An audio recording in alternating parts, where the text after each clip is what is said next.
और तुम्हारा पति जो तुम्हारे लिए विला ला सकता है, फर्स्ट क्लास के टिकट्स नहीं ला सकता। अरे भाई, वो करो तो मानू। जी आंटी जी, बिल्कुल सही कह रही हैं। बहुत ही बेइज्जती की बात है ये तो। चलिए इसे इज्जत में बदल देते हैं। लेकिन नेहा गौतम की बातों पर ध्यान दिए बगैर ही उसे धक्का मारकर आगे निकल जाती है और उसके साथ साथ ही विभा, शनाया और सिद्धार्थ भी आगे निकल पड़ते हैं। गीता अपना पूरा गुस्सा गौतम पे निकालती है। बस करवा दी ना मेरी बेइज्जती। चलो निकलो यहाँ से।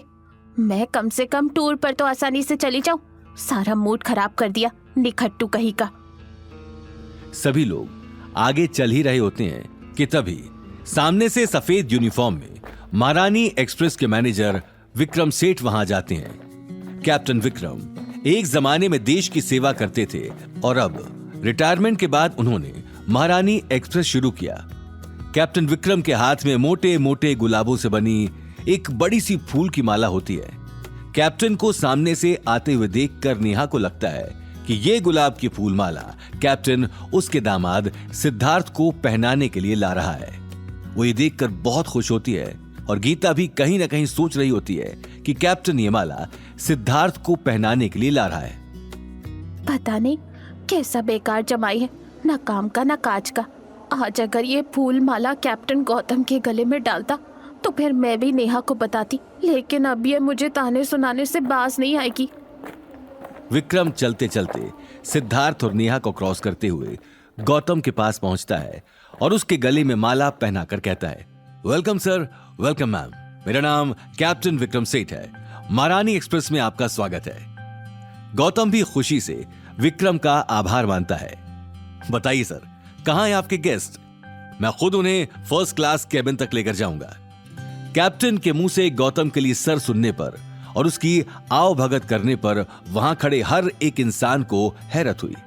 ये सब देखकर तो गीता की आंखें झटके के मारे बड़ी बड़ी हो गईं। गौतम गीता और उसकी सहेलियों की तरफ इशारा करते हुए कहता है, देखिए कैप्टन विक्रम सेठ, ये हैं श्रीमती गीता अग्रवाल, मेरी सासू माँ, और ये उनकी सभी सहेलियां। मैं चाहता हूं कि आप इन सभी का बड़े ही अच्छे से ख्याल रखें, इन्हें किसी भी चीज की कमी ना होने दें, और अगर इन्हें किसी भी किस्म की परेशानी हुई तो फिर आप जानते ही हैं। इससे पहले कि गौतम और कुछ कह पाता, कैप्टन विक्रम सेठ ने कहा, जी सर, मैं सब जानता हूं, आप बिल्कुल भी चिंता ना कीजिए। आपके गेस्ट यानी हमारे गेस्ट। लेकिन कैप्टन, आप ये बता सकते हैं कि फर्स्ट क्लास में आखिर हम कैसे जा सकते हैं, क्योंकि हमारे पास तो टिकट्स थर्ड क्लास केबिन की है। जी नहीं मैम, थर्ड क्लास केबिन की टिकट्स आपकी थी। अब क्योंकि आप गौतम जी के रिश्तेदार हैं, इसलिए उन्हीं की वजह से आपको और आपकी सहेलियों को फर्स्ट क्लास केबिन के लिए वीआईपी पासेस मिले हैं, कैप्टन विक्रम सेठ ने कहा। विक्रम सेठ गीता और उसकी सहेलियों को फर्स्ट क्लास केबिन तक ले जाने के लिए निकल पड़ता है और नेहा और शनाया का मुंह तो खुला का खुला ही रह जाता है। अपना मुंह बंद कर लो वरना मक्खी घुस जाएगी। बोला था ना, ऐसी हरकतें मत करो।